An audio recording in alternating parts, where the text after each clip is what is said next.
nerdcore rap guy. Got into a duel fate and I just pulled a trap card. Third-rate rappers with a fourth-rate catalog. Destined for the shadow realm, y'all should never act hard. Flow is so insidious that I need an apprentice type. Master with the force, peep the context in my sentence, right? Phantom like the Sithis, just don't ask me what my pen is like. They know that I'm the menace, who you kidding? Bitch, I'm dangerous like. Sweet to drive, hide-headed, rhymes are surely cold. Tested, you can never twist my metal like the jury goes. So I ain't never mad when I push it to the max. I got Chris riding with me, about to turn this bitch to Fury Road. Since animated, I'm the one the crew congratulated. Winners will provide protective cover like it's laminated. Damn, I made this 16 like a guillotine. It's fascinating. If you think that you're ahead, you get decapitated. All that aside, I ain't merely here to rap words. I'm here to tell you who representing for the black nerds. And to remind you, neither one of these are bad words. Biggest living mirrors, they just choose to see it backwards. Who be the leaders of discussion when a topic trends? Dissections got the culture under microscopic lens. Who got the type that you can miss it from the start and make you feel like an expert on the subject by the time it ends? Check the stat, Louis, viewership is mad nice. All these other shows don't seem to cut it, that's a bad slice. Off the books with unscripted drills you can't write. No vampires, but these interviews on Anne Rice.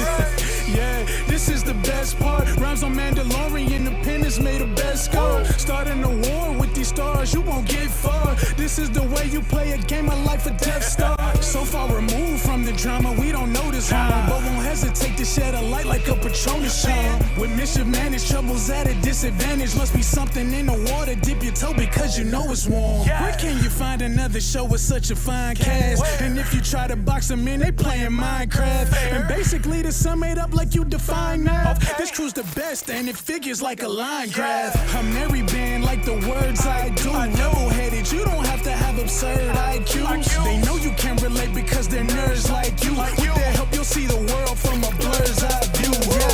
Yeah. You are now tuned in to Blerd's Eye View. And without further ado, we out. Yeah.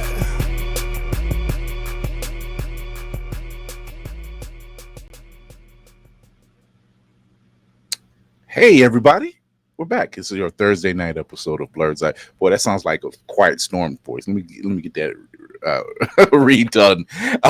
It is your man on the wall, captain of the ship, Chris Fury, here for another episode of Blerd's Eye View. Thank you for tuning in. You can catch us live Tuesdays and Thursdays, 8 p.m. Eastern on YouTube and Twitch. You can also check us out on Always Press Record TV. That's through Roku, through your Roku device. And you can listen to us wherever you listen to your podcast, Apple Podcast, and slew of other places, Spotify, and a slew of other places. So be sure to hit that like, subscribe, and share button. Feel free to donate. The gas is not free around here, and tariffs and all that stuff. But we're in the stratosphere, so we don't care. Without further ado, let's get this started. Lady Mandalore, hi. what's happening? Hi, hello. How are you? How is everybody? Good evening. Good morning. Good night. All the above.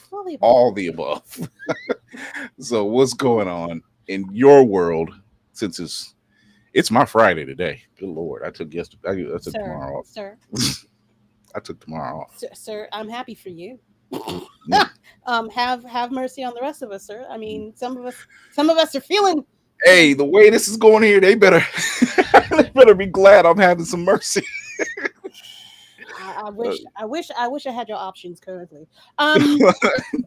Today's my comic book Wednesday, so I got a few polls. I got lucky on 2 of my polls. I just happened to walk into Midtown Comics.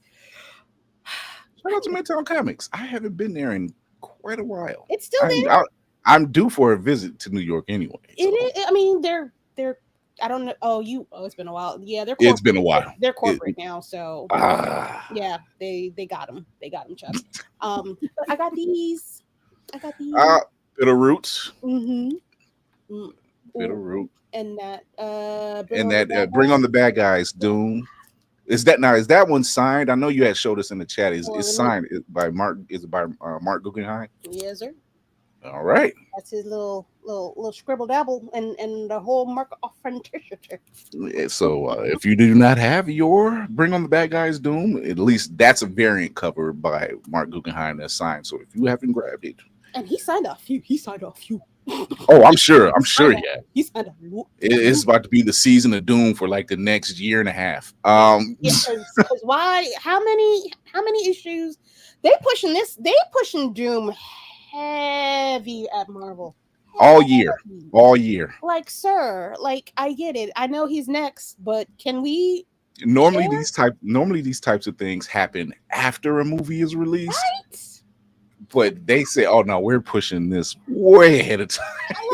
I don't hate it because there are so many other. He's actually He's one of my bringing a favorites. lot of character. No, not even. I mean, yeah, him, yeah, whatever. Hell, Doom, whatever. But he's bringing a whole bunch of. I don't like dictators. A whole bunch of other characters to life, like secondary characters. That I appreciate. Yes. I like the underdogs. It all depends on who your writers are, and with Guggenheim being on board, that makes all the difference. Yeah. Mayhem Media, what's happening? Chaos, on, people? He said, "Hold on, that's just for shits and giggles." I've done nothing. I am innocent. Shout out to Journey Smollett. You know, R.I.P. I mean, not R.I.P. What's the other thing? Not R.I.P. Why would you? My bad. Sir. We need to make a less serious R.I.P. If they have, comment it down in the chat. Let's hold on. And on that note, Navy Montel is.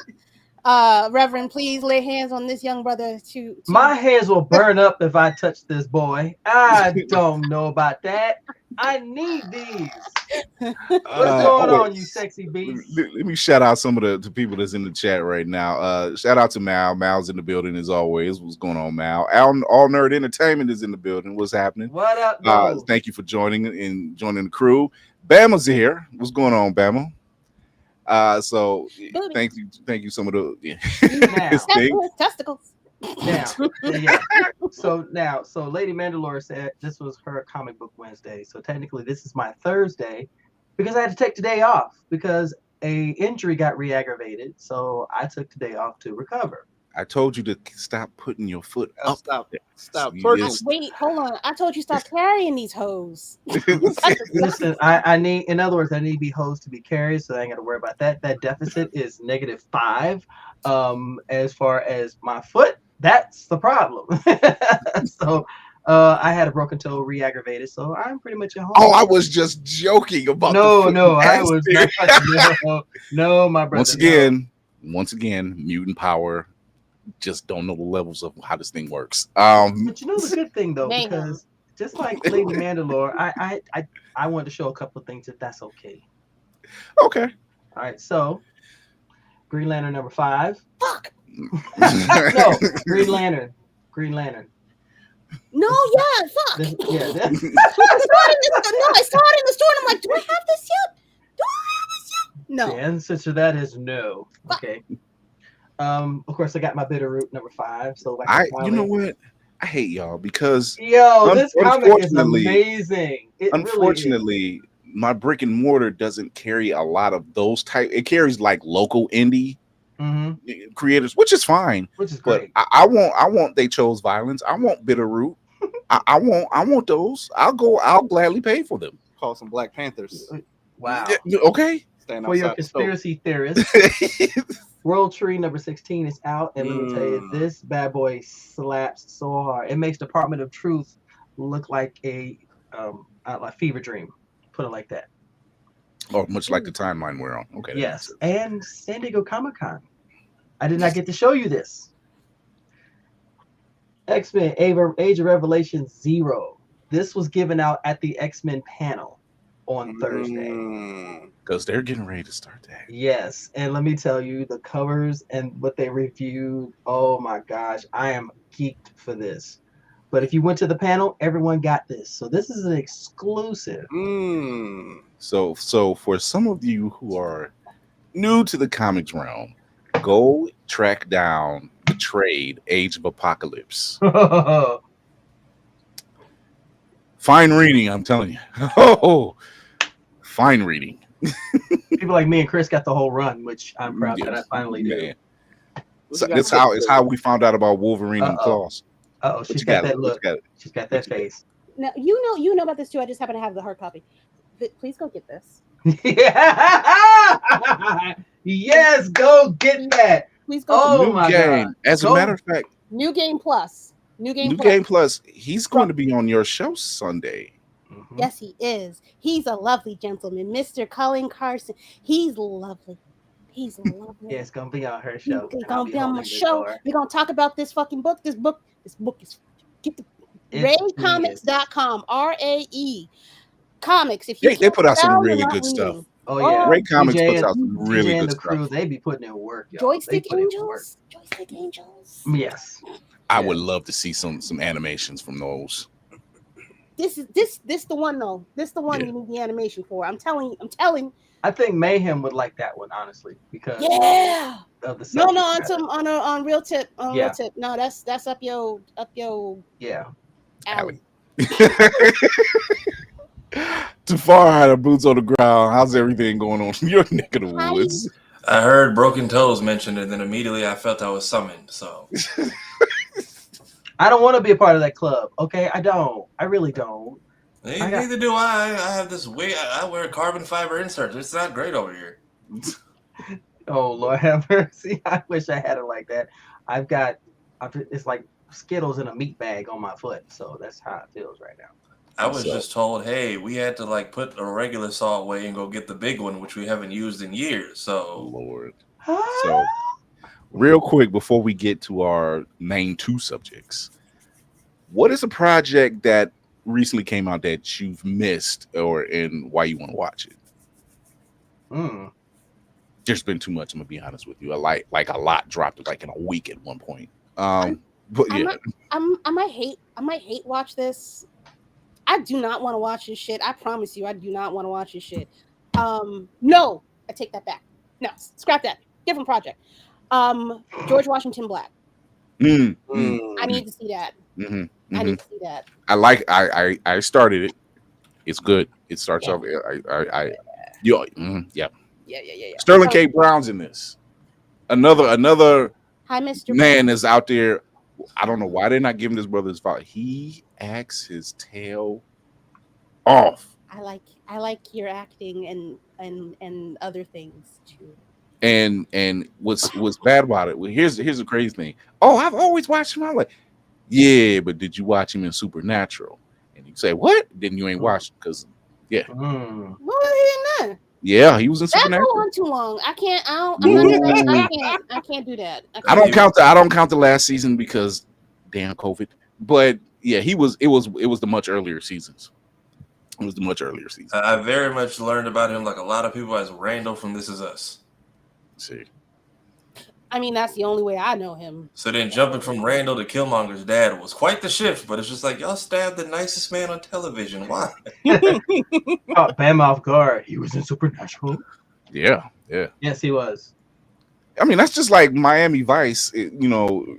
There are you'd be surprised of all the cameos in Miami Vice. Damn near half of the Hollywood we know right now was in Miami Vice at some point. It's crazy who all showed up there. What about you, Mayhem? What project have you missed and why you want to watch it? Project I missed. F1. I did not get a chance to see that. I dig a good Brad Pitt. I dig a good Damson Idris, and I've heard phenomenal things about the camera work. So that sounds down my alley. Just Okay. been out to see it yet. No, I'm the same. I saw it early. I think you would really like it because that was my thing. I'm like, I'm not a race. Like usually you either go. What was the one? I think it was with Sacha Baron Cohen, and he was a racer, but he got like a bat. Him and another dude. Like it was called. The Ballad of Ricky. Talladega Nights. No, The Ballad of Ricky Bobby, because he was in that. There was another one I think he was in, or someone they had that same look, and it was a more serious racing film. Oh, okay. That SENNA Senna. That might have been it. Whichever one where the dude got in the crash and they were like sticking the tube down his lungs to remove the ash. Like you either go that, like with racing films, you either go that route or Ricky Bobby. There's usually not a good in between. F1 like has almost like a Days of Thunder, maybe. The F1 has like a perfect mix of like if you're not a racing fan, they make it easy for you to follow like how he's bending the rules and why Navy is doing a shadow clone jutsu. I don't know. I don't know what that's Sorry. Yeah, they do a good job of like explaining, like not dumbing it down, but like, oh, this is what he's doing. This is what he's teaching.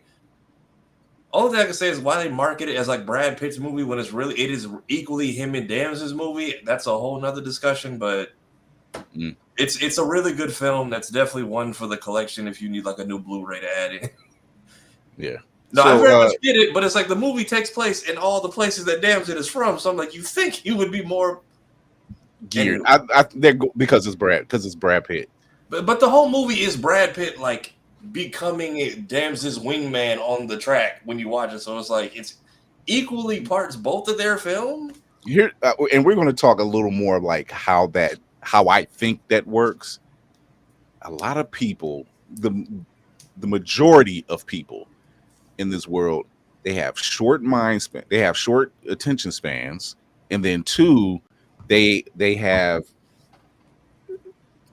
comprehension issues. They don't comprehend well. They, we know Damson Idris, and yes, we know Brad Pitt, but we know Damson Idris can act. We know that.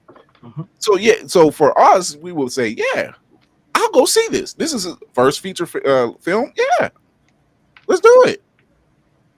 So, but not everyone thinks like that. They don't have the open mindset to think. That I kind of me and a few other homies kind of had that thought because this was a very non-American film. Like they go to this, like they come to the States to get Brad Pitt, and then they go like everywhere but America for these tracks. So that's where F1 is. There's no everywhere but America. Now there's F1. That's only so with a non-American co-star, you think he would be like equally on the posters, but they just got Brad Pitt up there like He-Man posing. But my bad, man. So what's a project, since we got you, Tafari, what's a project that you've missed? I don't know what he hasn't missed. Well, are we doing one or two? Just one. Okay. Well, quick shout out because they're officially launched since we've been on the Tokens podcast. I've been meaning to catch up on, so it's good. Props to Miss Giovanni Samuels. It's good, Giovanni Samuels. That's a good thing you got. Yeah. She got gold. That second episode, I'm like, I'm at work. I shouldn't be watching this. I need to binge that. But as far as like TV, if y'all need something that is like technically not canceled, but still needs to be ordered more episodes and black and unproblematic and just a good turn your brain off for the children, please go watch the full season of Fairly Odd Parents and The Wish that's now on Netflix. James Blerd is behind this. Yeah, we had when James was on, they only had the first 10 episodes. The full season is out now. And I don't know what they're smoking over at Paramount, but please. I don't think they know what they're smoking over at Paramount. They got those new people in charge, and they just asked all the wrong things. So please, if you can, go watch it. Leave it on in the background. Please go watch the new Fairly Odd Parents spinoff. It is actually very good. Does a good job paying homage to the source material without relying too much on everything previously. Right. Navy, what's a project that you've missed outside of Superman? We knew about that one. Well, I'm taking care of that tomorrow with my 3-course meal and everything, so I'll be fine. I get paid tomorrow. Ooh, so do I. I'm gonna still be broke. Stupid. Paradise. I'm really interested in watching Paradise. I have not been able to see They just wrapped season 2. They just wrapped season 2. That's a good show. I've heard nothing but good things about it. I genuinely want to sit down and check it out. So. It's the very best of everything. Like they don't waste time in the first episode. They do not waste time. So it's not like this long drawn out. What's going on? They get right to it. They get right to it. Oh baby. It is, and it's good. It's like a whodunit / sci-fi / apocalyptic type. Yeah. I'd say it's been a while since I've seen a political thriller. I've always gotten a kick out of those because if House of Cards hadn't gone to the shit like it had me by the soul from season 1. It had me by the soul. Yeah. So I'm looking forward to seeing what Paradise brings to me. Yeah, it's every bit of good. Every bit of good. Every bit of good. She is acting, storyline, theme. I'm just like, oh, you didn't waste. And this is I've watched Lost, so you already know. Like, I'm like, I've spent all this time doing what? You know. Who's a whole summer gone just to catch it, because I didn't watch it from its birth. I caught it during the strike when Hulu was free. Ooh, yeah. When Hulu used to be free. So by the time their fourth season started, I was caught up. I was wrapped in. And honey, I'm sorry. I never did it again. I said, "Oh, we're not doing this." That's where watch from. I'm sorry, great actors, but if it's the same route, I can't do it. It's good. It's good. Oh, but also it's developed by the dudes from that did Endgame. The Russos. They're involved, so in theory, it should be fine. Also from Cleveland, Ohio. Shout out to the Russo brothers. But it's a lot. Yeah. I got through a good portion of the first season. I think I watched the whole first season. But shout out to Candy B, who's like, she's wrapped in, like she's locked in and telling it. And I'm like, I can't invest anymore. I've been hurt before. You're right.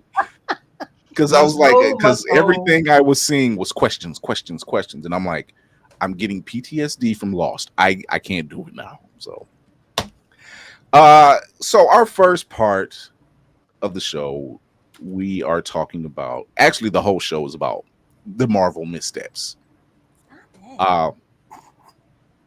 Fantastic Four First Steps recently dropped.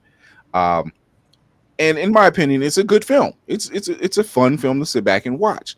It has a very 60s aesthetic. It does not take place in the 616 universe as we know it to be. It's on a totally different Earth. Pedro Pascal, who was one of the other hardest working men in Hollywood right now, once again is playing a dad. An autistic dad at that. Yeah. So no, for real. I will say this. Excuse me. They got Galactus right. They got the set designs. Every set design, Jack Kirby infused. Mm-hmm. That's all I seen. Mm-hmm. I seen nothing but Jack Kirby, and I said, if this man was alive, he'd probably shed a tear from happiness, of course. And I wasn't wrong. I'm just looking at stuff, and I'm like, okay, the 60s aesthetic is Jack Kirby. The Fantastic Car is Jack Kirby. Mm-hmm. These design, when they go see Galactus, and I'm like, this is all Jack. Mm-hmm. This is all the king right here, and I wasn't disappointed. So I want to ask, one of the questions that Mayhem set up was, do you think Galactus was defeated too easily? Lord, okay. I'll wait first. No, y'all got it. Go off. I feel like you want to go off. No, because how he was defeated, Kira was all on board because somebody, and I'm not putting on Pedro. I'm like, look, he's carrying everything else. He might need to take a breather right now. Vanessa Kirby, no relation, as Invisible Woman, fantastic. There wasn't any using the shield and nosebleeds. No, she was very much in tune with what she needed to do. I don't think he was defeated too easily, only because in this iteration of Galactus, he was only, what's the best way to do it? It's like it's almost like a fledgling version of him. Mm-hmm. You know, you're just discovering it for the first time, and he's so focused on his hunger that he only knows so much of what he can and can't do. So I don't think he was defeated all that easily. But at the same time, they could have had him do it just a little bit more. Right. And I liked how if you've never seen the movie, and I've seen it twice, so yeah, if you don't like me, oh well. What fan doesn't see a movie more than once? I seen it once. It wasn't my cup of tea. Whatever. No, I saw it twice. Shout outs to being a Jack Kirby fan from 9 on up. But I thought the highlight on Sue was where I got my most joy, honestly, because if we talk about the Fantastic Four of the team, she is unspeakably the most powerful out of the entire team. Yes. The most powerful out of the entire team. Shout out to the GOAT himself. Yes, Jack Kirby. That was a painting that was done for me because I'm a fan of Lee Kirby and several others, and I still need to get some of those paintings too. But yeah, I agree. The highlight should have been, and from the beginning you could tell the highlight was on her, which is what I enjoyed. And when they went through the Cosmic Storm, I sat there and I thought, Ben Strong, Johnny's fiery, Reed is stretch, but her power is so hidden. Hers has more layers than all the other ones. So I appreciated how they do it. So I don't think he was easily defeated. Lady Mandalore. Yeah, no. Is anybody? I'm cool. I'm waiting. I got time. I'm cool. Remember, we got an hour and a half. Okay, remember that. We got an hour and a half. Okay, I'm gonna give it to our movie aficionado, be it Mayhem. I didn't think he was defeated too easily in real time.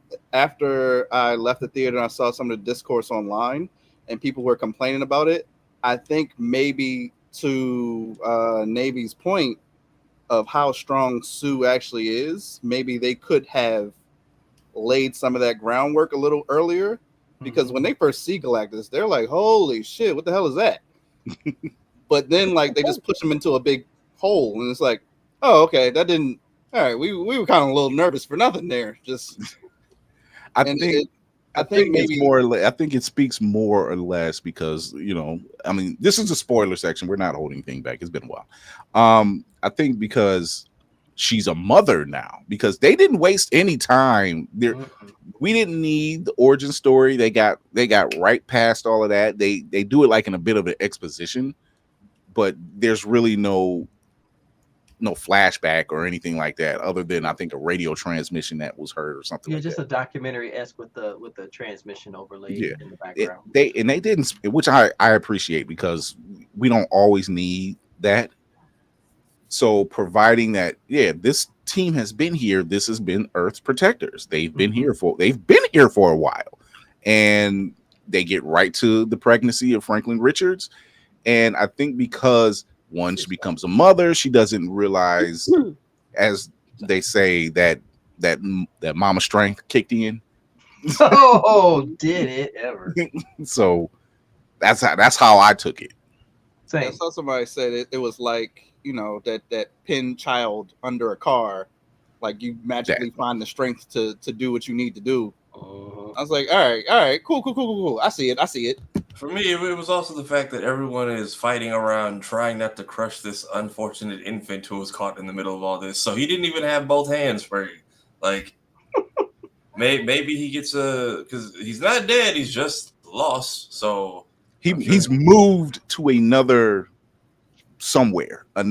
part of space. We're not sure where, because that was the whole idea, was them building this massive, complicated machine that would move Earth. And because Silver Surfer destroyed most of those projections, they read like, well, why don't we try to move him? The whole why they don't was like, we just take Bikini Bottom and push it somewhere else. So I don't. And then it wasn't Reed or it wasn't Susan by herself neither. It was, it was actually everybody had a hand and how this all built up. And I like that this went and got right to it and told the story and didn't really waste a lot of time. The Mole Man thing was a pleasant surprise. That was hilarious. Okay. Yeah, that, like, because Not gonna lie.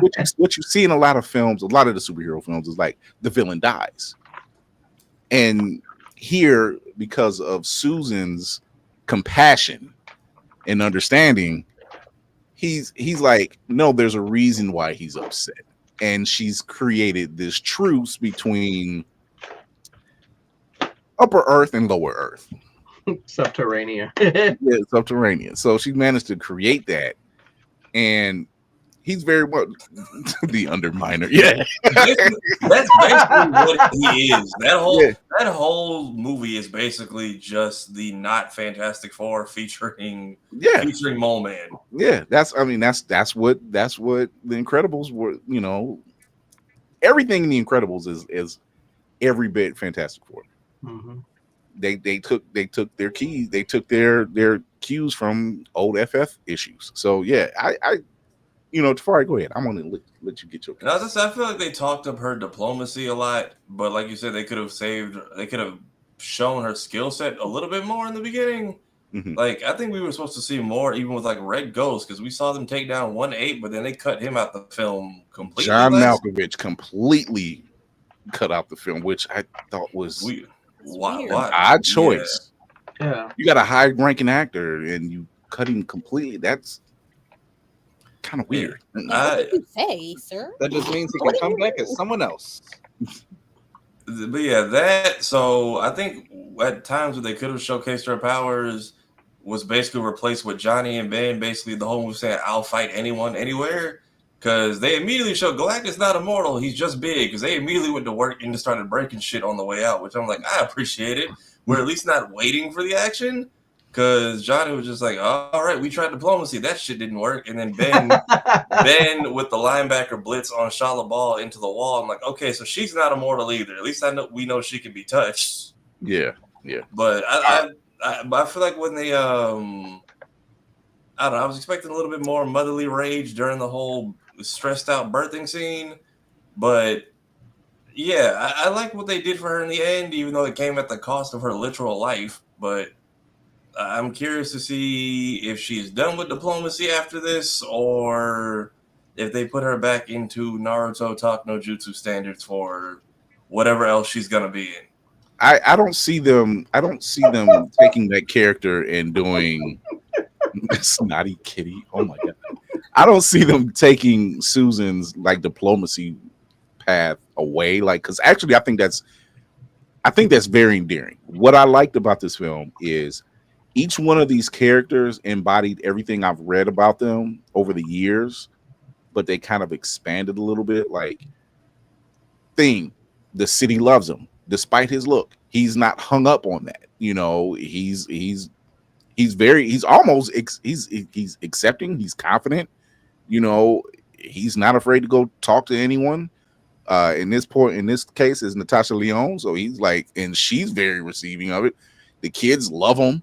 You know, he's not this big creature, you know, with the ugly mug that everybody's scared of. He's walking freely in New York City with no problem. Johnny is every bit Johnny. Shout out to Joseph Quinn. He's phenomenal. He runs into Silver Surfer and he was like, yeah, hot alien. You know, I'm like, yeah, that's Johnny. That's Johnny. But then they also show like he's not this big dumb hunk. He has a PhD. He has a PhD. He's just everyone has some level of like education this time around. It's not just Reed and friends in the sky. Yeah, like he's doing his thing. Like when they go to break down like the language that he hears, and he's like, I heard it before, and there's a bunch of recordings that Reed had, and he's literally like, I could put this together, and he figures it out.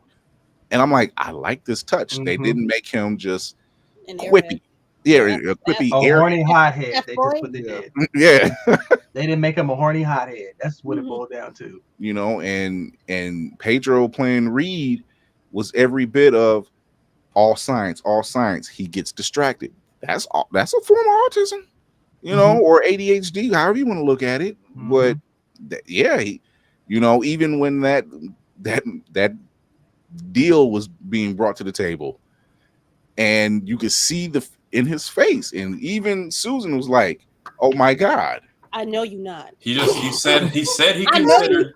I know you did. It was considered, not going to be a. But see, it's a thing that Reed does. He thinks so much about the greater good and how to fix everything that sometimes his decision making, or at least the paths that he creates, aren't the paths that you need to be walking down anyway.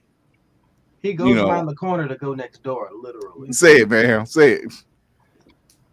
All I was gonna say is that I think as Reed is presented, as far as just thinking of every possible outcome all at once, I think my brain works a lot like that. So me personally in the theater, I was like, if this nigga don't learn to lie, it is pissing me off. That was me. I would have been like, he wants all our firstborn children. Right. Like I would have kept. We would have been prepping, like, because they were technically gone a month. So I'm like, we would have been finessing a game plan in the ship every day and be like, okay, before we land, everyone go over their lines. Or let Sue speak it. He's standing behind, just looking apprehensive, just looking out at the reporters. Just mind your business, baby. Let me talk to people. That's what I do. Like, you got Ben there. Clearly, no one's going to rush you. They know better.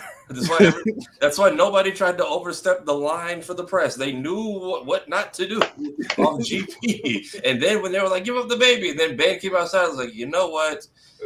I wasn't familiar with your game. I'm just." What were you saying? What were you? Peace, love, and chicken grease. What were we saying now? Like, without the chicken grease, I'd be upset though if I had to like turn my Nintendo off every day at 6 p.m. and the shit didn't work though. I found that to be the funniest thing, and I'm like, they got everyone to cut their power off on the planet. Everyone on the planet on the same time. Everyone except Latveria. I was about to say that. Every day, they're like they're probably floating in Earth. Like, which one is Earth? And like, see the one with the little light bulb over there, like. Like that one little area is Latveria. It's like, I'm not doing it. Like, out of spite. It's like the Tournament of Power when Goku was like, I need a spirit bomb. And Vegeta was like, fuck y'all, I'm not doing it. Boo. But no, and I can appreciate how each one of these characters were portrayed. It really worked, because seeing Reed have that look of, I thought about it, I don't want to do it, but Sue seeing right through it, hence her instantly getting pissed. Yeah. Can we talk about the MVP, Herbie? Herbie, which, if you see the behind the scenes of how they make, they are so close.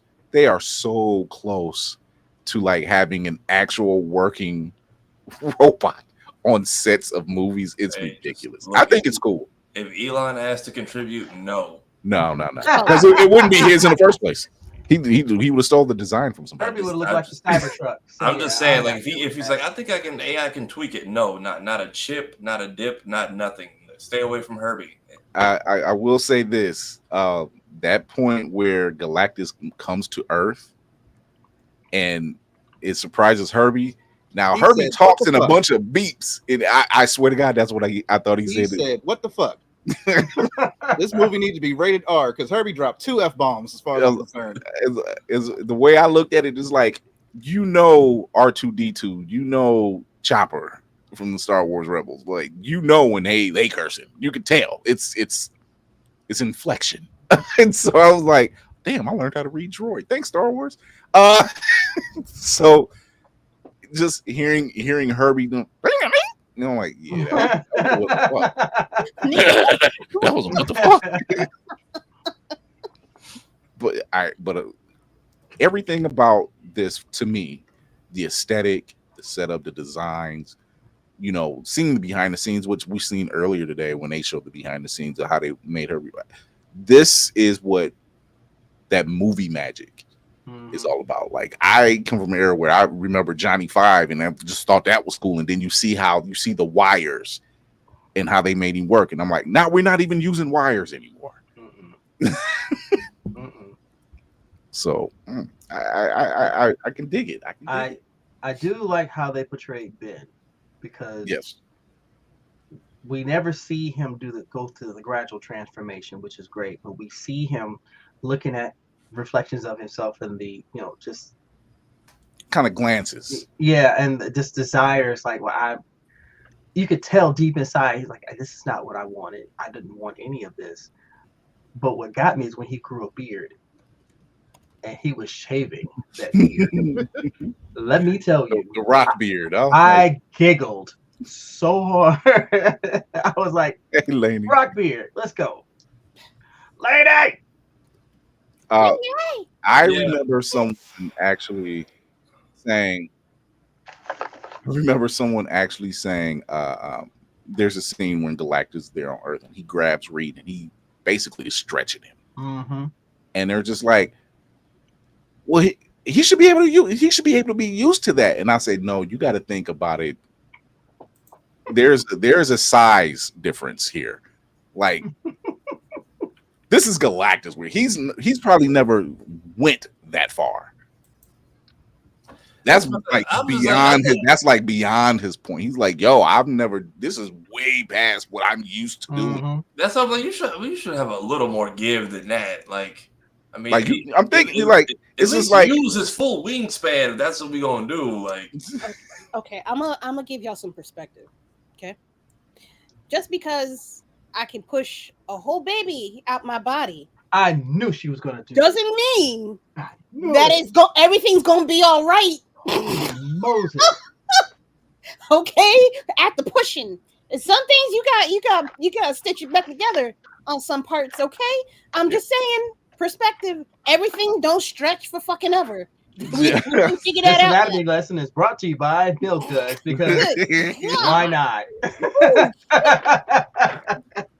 No, but and she has a very valid and strong point. Like, it's if you're not used to doing that, how would you know you could? Ain't nobody who stretch. Okay, this is Galactus. We're not talking about like when he's wrapping his arms around some girders trying to stop a building or something like that. No, we're talking Galactus. I'm a pre-pause myself. Pre-pause. Who out here is stretching out Reed like that? And Safari tried to judge me. Wait, he what? did. Who's stretching out that Reed? Look on it, Mayhem. Son of a mother. Man, come on. The Badoosie, yes. I judge nothing. I'm just saying. And I'm glad I'm not the only, and I'm sure that there's other people who agree with what me and Kira are saying. But it's true. It's like, yo, if they haven't met a threat like this. No. Ew. They're still learning their powers, though. They're still learning the extent of everything, too. Yeah, like nobody knew Susan would be able to at least hold him off, and with a final pass out, a Hail Mary, so to speak, guide him through the portal, which he managed to come back out of anyway. But yeah. So happy her nose didn't bleed. I was waiting for it. I was waiting for either a nosebleed, so tired of it, a blood vessel in the eye, or like an aneurysm or something. But oh no, like something, or maybe they're saving that for like when Jean goes full. I mean, the only thing they didn't do in this film is have Johnny go supernova. Which I thought that was coming when he was like, "Yep, tell Uncle John." I was like, somebody's not making it out of this, and then Johnny with the big brain, just that I like that change, because the womanization was implied, but not the focus of his whole character. Right. But see, that's what I liked about this movie is that you don't meet them when they're at the apex of their abilities. You see them still learning everything because it's still new to them. They don't even know to the extent of what they can do.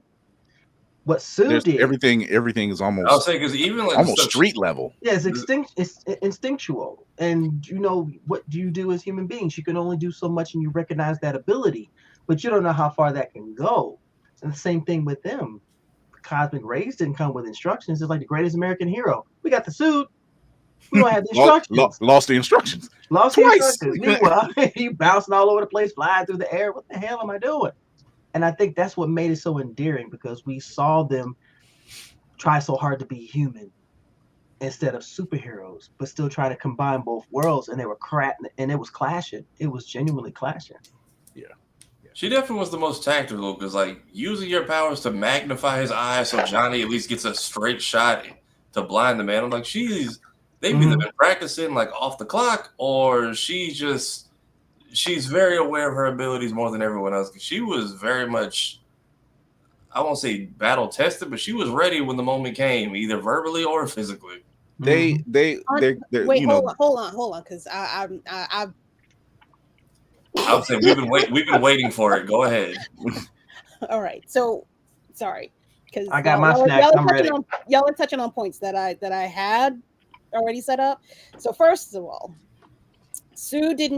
nobody defeated Galactus. He was paused. If you were going to say anyone defeated Galactus, it was Shala Bal, because she took her whole body and her whole strength and did the final push to get him all the way through that and that was it. That was her one shot to punch him through that hole. Sue was super strong in pushing him back, but she wasn't going to be the one to just like hit him with the one punch force field and get him through the hole. Right. Second part of all of this is why I find it troubling. This has been a trouble since the inception of fucking comics and women in comics.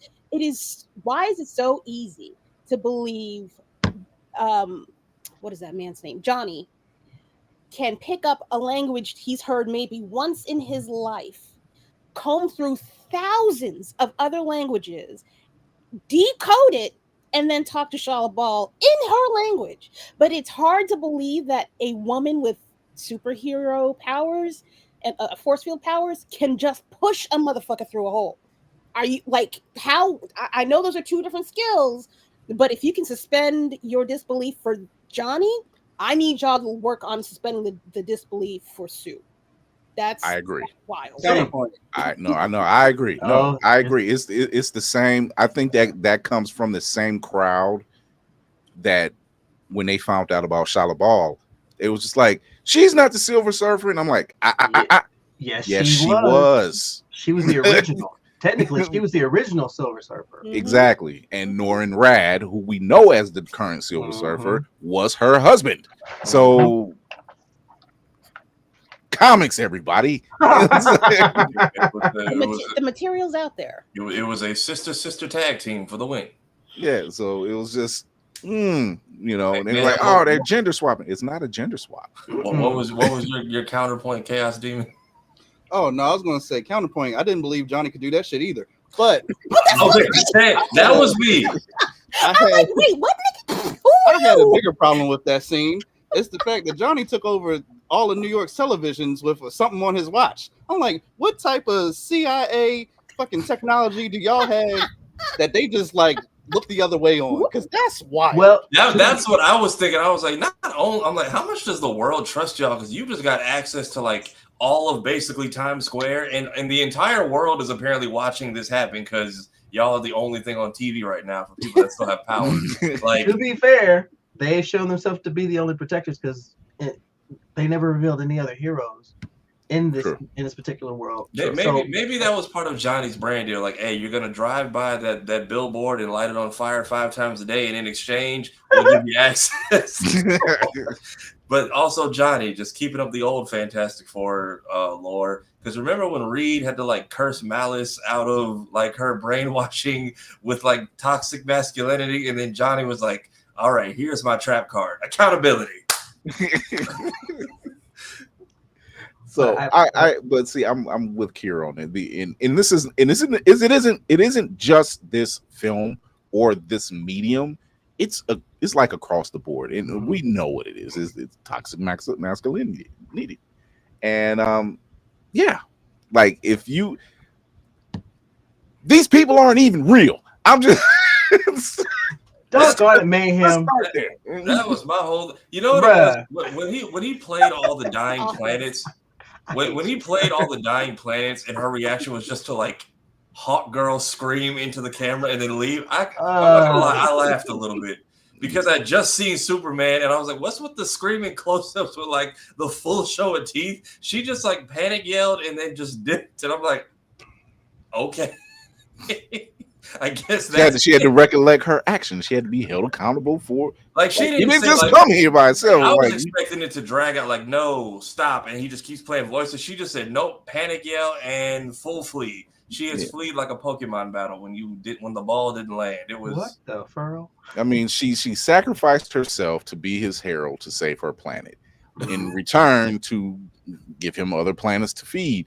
And all she pretty much says, "Oh, here's a planet. Go over there." She never sticks around for the aftermath or the current anything. She's just, I gotta go find another spot because it's gonna be hungry again. And I mean, you don't feel that in that big ass ship, or is it just like a speed? I'm like, yep, we hit another one.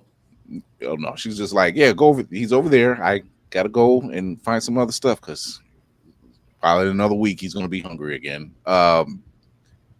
She just doesn't stick around, and I think her being faced with that, which is a ghostwriter type thing to do, which plot armor, they did it in the cartoon. That was weird. To Mayhem's point, can y'all learn to lie? Because could y'all make the trap look less obvious versus everyone? Like, why are you standing there holding the switch? You can stretch. You could literally be around the corner and then. Like what? Y'all got the baby on the platform with the 4 pillars, all looking at him like just a little. I'm like, y'all didn't think he was gonna. The man could see a baby before it was born. You didn't think he was gonna figure this out. Wow. But see, and I think that's the appeal of this, though, and that's why I had such a kinship with this particular film, because again, they're facing a threat that they've never experienced. They've got abilities that they still don't know much about. All they have is their brains. So what we may consider a tactical error may not be so obvious to those particular characters in the way it's created. So, I'm expecting all of these massive amounts of errors. But I think what I appreciate is the ability and desire to try. Right. And just think on the fly, considering the circumstance. So I'm glad Tafari mentioned the baby, which is Franklin Richards. It's really no teaser because they even threw it in the film. Like, she's pregnant, having a baby. And Franklin Richards, he's a different type of kid. And we're not just talking about the baby, but he's a different type of kid. But he's very much a child. Well, he's more of a teenager now. But like, this man creates pocket worlds. Are we talking about the movie or the comics? The comics version of Franklin. Okay. I was like, wait, what? When did Not really sure what this version of Franklin can do yet. I don't know if they're gonna. I don't want to say OP him because when they make him that way in the comics, it's not really OP. It's he's already there. Yeah. We just didn't see him glow and fly. All we've seen is he brought his mom back. He brought Susan back from the brink of death. Not the brink of death. Death. No. So we saw Franklin with the power of love. We saw Franklin become the world's first human defibrillator. He had pulled the camera back a little further. We just seen Aubrey Plaza just standing there, like, yeah. And even then, it is like it is 3 men and a baby moment, because why are y'all putting this infant on this corpse? Like, why? I was like, I get it. It literally preludes the car seat scene, because another woman would have been like, how about no? Yeah. Any other woman in New York would have been like, how about we don't? Even though it was a life-saving tactic, no one was there to. It was all three of them going. It seemed like a good idea at the time. They were all in Subterranea, because thanks to Mo Man, thanks to Susan and Mo Man, he's just like, we need to get everybody out of here. Can we shift them down there to you for a little bit? Like, I knew what he was gonna do, and then imagine being an infant and getting called a liar before you're born. That's just crazy. He's not even here. He hides from you. Like, he's still in there. What do you mean? He hides his true nature. So before we go to break, what's everybody's rating for Fantastic Four First Steps? Lady Mandalore. Same as Superman 8. Okay. Mayhem. Yeah, solid 8. That was right. yeah. Tafari. I'll go 8.5 just because it's a lot of sciencey stuff, and I get it. A lot of people aren't going to take to that too well. They're very much playing into the whole era of what the Fantastic Four is, and I get a lot of people won't get that. So yeah, it was good for what it was, but I get it. A lot of people aren't gonna. What did I miss? What did he do now? What is going on? It's the comment section. I've It's learned the to look down. It's 'cause I you look said down. I will not have my The soul. people are playing into the whole. That was a bad place to pause. Grow up. Yeah, What's going on, Show? They're playing into every aspect of the Fantastic Four, not just cry pretty. Like so, and I get it. People aren't gonna take to the whole sciencey bits and just get to the fights, but that's not what they're about. But I'll give them that score for that. Okay, Navy. 9.5. Okay, I'll say 8.5 myself. I liked it. A lot of action, a lot of sciencey stuff because I read a lot of Fantastic Four anyway. You learn to get past certain things because it's not like you would understand it anyway. But just wait till Valeria shows up. The end credit scene could have done more. Like I was expecting a face reveal, a turn. Nope. Oh no! Or at least a either very serious or very casual. Oh, it's just Victor. No, Yeah. no, nobody they're said not- that that's Victor. They are dragging Nope. crumbs. They are dragging. They're going to drag. It just feels like It was perfect in the way they did it. It was perfect in the way. You they think did so? Because I was like, why Yeah. give us that? Like we know You he's don't coming. need to know everything. You need the hints to make it. They were not paying Robert Downey Jr. to turn to the camera. That was Tony from Crafts. That's who that was. No, that was Tony Stank in the that was one of the extras on stage from Hall H when they revealed him last year. So I think that was Agatha. I'm just gonna sit back and just let that. I mean, they were holding the mask, so who knows? Never saw the face. That's something I thought Franklin was like fixing his face or something, but I think Franklin was brushing away a tear. We don't know. I'm a little child. I'm curious if that is a current Fantastic Four ship we saw in Thunderbolts, or if that is a from then, because it's the ship is already more developed. But I'm like, is their timeline current with ours, or is their 1980 R20 or 1960s R2020? Tafari has a wall in his house. No, because like it's a parallel. Because what I picked up on is basically how they talked about like, hey, we did that one thing, and I like Reed basically wouldn't admit I do not want to go back into space. I did this to us. This is all my fault, and he kind of held on to that. So they like now that they have a second ship that's actually prepped, I'm like, clearly someone stole it, and either y'all ran away or someone took your kid and ran. But I'm curious because we still need a way to age up all these children. They did it with Billy and Tommy. I'm curious. Oh, I'm sure by the time they get to, I mean, you see how they aged up Franklin. They really didn't waste a lot of time. I'm curious if like it's been some years since the ending of this movie that ship pops up in Thunderbolts. And we see teenage Franklin, and then, or something happens, and then Sue probably has to be the one to stop everybody from killing each other. It's definitely a. Like, no, go ahead. At least 5 years. It's been at least 5 years. Yeah. On their Earth, yeah. But it's definitely, it's parallel with ours, yeah. Because it's not 616, it's 828. So it is parallel to 616. Yeah, because right now he's still their a kid. Culture shock is going to be. Yeah, because we got Billy and Tommy to magically be teens. I'm curious to what the age up's going to be for young T'Challa and baby Franklin. But we're going to go to break. We'll be right back. We're going to be talking about the quietly but fantastically, and I'm not using that word correctly, but that's okay. Eyes of Wakanda 4-episode series, written by Mark Bernardin of no less. And we're going to talk about why this was such a quiet release, but why was it such a damn hit? We'll be right back. Hi there. I'm here to talk to you today about promotion. Do you have a black project coming out? Do people keep trying to downplay it? Do you feel like there aren't enough people discussing it, including the people that funded it? Well, you've come to the right place. We here at Blerd's Eyeview do our best to make sure that everything black gets a shot. And we're very big on boosting visibility, which we've done for projects such as Captain America 4, Ironheart, Eyes of Wakanda, Pepper Piper Monster Hunter, Proud Family Louder and Prouder Season 3, South of Midnight, Reloaded, The Brave Ones, The Grey, Wonder Man, and many, many more. If you have a black project that you would like us to write about or react to, feel free to reach out to us via the blerdseyeview.org website. Just go to the contact form under the About Us section. And if you want to make sure your project is never lacking in a promotional push, bring it to Blerd Station.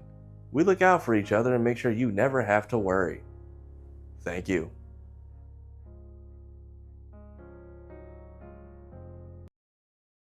Blerd's Eyeview is a proud affiliate of Otaku Noir. Use the code Blerd's Eyeview for 10% off on all items. With a different nerd-themed box filled with items made by talented Blerds across the country, you surely will not be disappointed. Go to otakunoir.com. Otaku Noir, the #1 Blerd mystery box company.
All right, we are back and we are talking about Eyes of Wakanda, which is currently on Disney Plus for 4 episodes, which I think is still 4 episodes too short. But the animation is great, the writing is fantastic, and there's a nice little homage to our very own Chadwick Boseman attached to this. But for those who don't know, Eyes of Wakanda is not about Wakanda itself. It's more about the war dogs that were sent out in different time periods to recover the stolen artifacts of vibranium, and they went in. So we're not going to break it down episode by episode. I don't have those details in front of me, but I want to know your thought processes for the war dogs throughout history. Mayhem, we'll start with you. The show overall, I feel like they got away from the animation style from What If, because even though I liked What If, it just never quite set in with me that I like this. I know that I like this. This looked much cleaner, sharper, just overall better to my eyeballs. And I love that the whole theme of everything was the danger of Wakanda and their isolationist nest. How that impacts their people once they leave Wakanda, how that impacts the rest of the world by them, I guess hoarding might not be quite the right word, but for lack of a better word, hoarding their technology and their knowledge. I thought it was, like you said, too short. Hollywood, four episodes is not a season. They don't need to be an hour long. They can all be 30 minutes, but if it's not 10, it's not a season. You gotta call it an EP or something. I don't know. Yeah. No, he's right. 4 is way too short. I mean, they're giving us these standalone story. Well, in this case, they didn't really stand alone, but they stood alone. And there was, 4 is just not enough. I wanted more. I like what they did with it, But I'm like, I need more now because you're telling a side that isn't really talked about.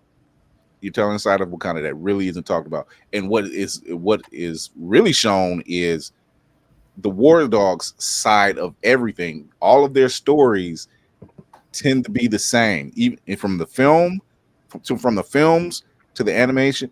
There's this: we are sent out to make sure nothing happens to our land, to our country, to our technology, only for them to realize there's more to the world. You know, I get why they're not open. Their borders are open now, but and you see how that turned out. But I get why they didn't want to open the borders, because you're inviting some of the wrong elements. Maybe.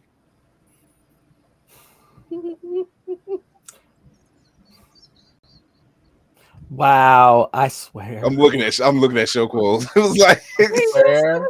Keeping a straight face is never easy around here. it's not supposed to be.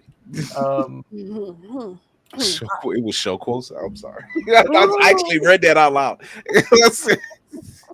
I enjoyed it for the most part, but I'm with Mayhem.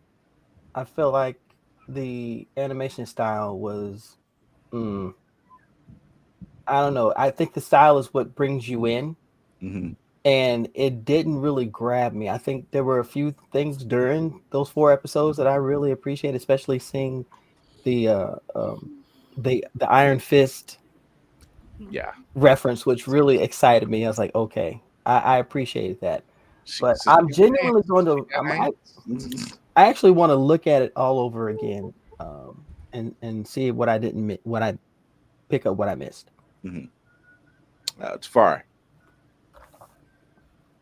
Well, first of all, you're welcome. Sacred Timeline saved, even though I very much whoever, because I know they're not gonna make it. I know they're not gonna make it, so I need one of y'all to borrow the concept of the Wakandan caps and do-rags from the Iron Fist episode. That's the first thing. Oh my gosh, here we go. What? Tell me, hey, everybody was like, War Dogs is one thing, but everybody's chilling out and relaxing like it's the YMCA and when they off mission. But I like the concept. Even when Killmonger was like, "Oh, our War Dogs are finishing," I was kind of like, "Oh shit, we got 2 people in every country," and I'm like, "Oh, this is what he means." Because I mean, we're in the days of Troy with Wakanda Neosporin that is like closing wounds instantly. Yeah, and the little ticker thing was. Oh, his communicator. Yeah, his little Morse code device, and then he had a sidekick. He had a Wakandan. he had Wakandan sidekicks and Neo to go like Wakandan sidekick. I can dig it. And then I was T-Mobile has an advertising opportunity right there. No, it was the Nokia Wakanda. That's what it is. it went through multiple wars. It didn't break. So I mean, yeah, Nokia's never did break. Say, how did you hide the entire? How did you hide a whole arm sleeve for a decade though? How did nobody ever catch you using that? But the whole Troy episode was very dope. I wish everybody would stop calling that man LeBron James' lookalike. I get the joke. Stop. That's what everybody kept saying. The dude, the one who had to kill his friend. Achilles. Yeah, the one. Y'all racist. I love the fact that it was tied to Achilles because it was always the ankles. I was just like, there's no way he's gonna kill him. The second he went full white man, it was like, this is coming back to Greece. I'm like, yep, you gotta go. So like he saw like we already are fighting wars and want to go home. But the second he's like, I'm taking this. I'm like, you don't know what it is. Mm-hmm. I'm like, yep, he's not making it out of here. But and Mayhem made a good suggestion, and I actually seen that suggestion somewhere else. And Mark Bernardin, who wrote the episode, actually spoke on it. That episode, when you really go back and look at it, it came off more like it came off differently. He said, no, it's more like a love story. Like Achilles, like came off more like a love story. Like, why are you protecting this outsider? We don't know who he is. And he's looking over his shoulder, and Achilles is protecting him, like, and he's giving him a look like, I got it, don't worry, and then he's out of line, but he's right. Yeah, and he's like, I'll always, you're my brother, and this, that, and the other. And even when they came to blows, and he had to kill Achilles, he was still holding back. Yeah, he was just like, I don't want to do this, but now I'm torn between my country and taking you out because I have a job to do. I want to go home. I want to go home. And then, I have been eating uncooked and unseasoned stuff by the campfire on these smelly ass boats. Wait a minute. Hold on. No, the Greeks, they got something. Hold on. They got seasoning. The Greeks on the ships, though. The Greeks. They told me, yeah. The Greeks. Yes. Okay. The people that are literally a stone throws away from Africa. I promise you, we exchanged some shit. They know how to cook. I figured they weren't getting home cooking, traveling all the time to pillage other places. I'm not saying they can't cook. I'm saying in his scenario, he probably was not exposed to the best of cuisine. But like, I say otherwise because I've seen the decisions Greeks make. So it's like that's different from cooking. I think your decisions also include your culinary. I hold everybody accountable. I think the show was good. I like the Iron Fist episode because even in the beginning, I was like, why didn't you just take the tongue out of which ends up being the whole answer to the thing. I very much shout out Gary Anthony Williams. Uncle Ruckus is now Wakandan. And somebody else was in that episode whose name I'm blanking on, but seeing a dope our oldest Iron Fist originally, technically. Wish we would have got a little bit more of the dragon fight, but hopefully in the future. She got hands, I'll tell you that much. Man. Also, I need Marvel Rivals or Helldivers. One of y'all got to give me that futuristic Wakandan Queen outfit because they went full Helldivers and Space Marines. I will say this: when I seen the outfit first show up, and I'm like, okay, number one, I know that's a queen, but it's not the queens that I know of because there's in the past, there's like 3 different Black Panther queens over time. Yeah. I'm like, but that's not none of the queens I know. I don't know who that is. And I was like, it's not Shuri. I'm like, so who is it? Unless it's you know, I thought it was crazy. This is just a shot in the dark. What if the person pretty much describing their own birth in the future? The reason why I know she's having a girl. I'm just saying it could be. You could be talking to your long lost relative. That's all I'm saying. And then I think she's from a different tribe than T'Challa's family. So I think the mantle and the ownership of the country has switched a few times since. It has over time. It has, yeah. Because that character and it's just T'Challa's bloodline held it the longest. Yeah. If they had another episode, I would have liked to see changing of hands at Challenge Day. And seeing which families ruled during which eras and how the War Dogs kind of responded. But I kind of like the fake out in the first episode showing, okay, here's what one Wakandan that goes rogue can do. But also the hammer is the first thing they lose. And I'm like, that's the same thing they find. It's like, nope, not that one. This 4th episode is actually the hammer, which then Killmonger goes to find and sets everything into place. Because if we don't play nice, then the Earth is basically doomed. Gotta save y'all asses all the time. Yeah. But wasn't that crazy storytelling that everything was tied to the nexus point of Killmonger? It had to happen. It had to happen. Yeah. That first episode, which was the rogue Wakanda and Noni, who was running the Dora Milaje. Now, this is why I like the animation, because if you see a lot of our brothers and sisters from the homeland, they have a certain look. And that was the look. I was like, that's why. Okay, I can rock with it now. It put me at ease. I was like, I wonder why this was an interesting choice of animation. Now I get it. So Lady Mandalore, I want to know, what did you think? 4 episodes, which was your favorite? Number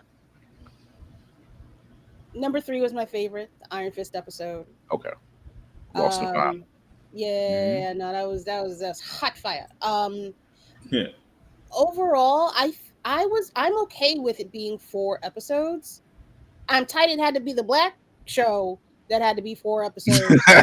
Yeah. But I'm okay with it being 4 episodes because they told a tight story. There's no room for thanks to Mark Bernardin. In part to Mark. I think he only did episodes 2 and 3. 2 and 3. and which they were tight. were the best motherfucking episodes. Yeah, they were tight.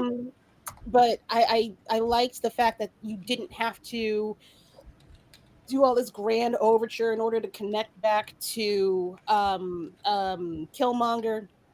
I like that they had 4 pieces that they needed to get back, and those were the 4 stories. Because if you lose 20 pieces of Wakandan, material, You'd be like, "What the hell y'all doing?" Problem on your hands. That is a major problem on your hands. That's not just a lapse in security. That's an inside job. That's what you be like. What are y'all doing? How does this keep getting away? Like, who's doing it? No, who's watching the vault to where all this makes just sense, disappears? Right. It just makes sense. Well, that's where you get you have the claw going back in time and doing everything, right. Or getting everything. But I really liked. God damn! I wanted a whole real season of this. However, this was so good. This was a 10 out of 10 for me. I'm fine with it being 4, and them giving us something else, another point of view, or another I guess that's aspect is the same thing. Of Wakanda. Like I would go for it if that's the route if that's the recipe they use. I would gladly go for that.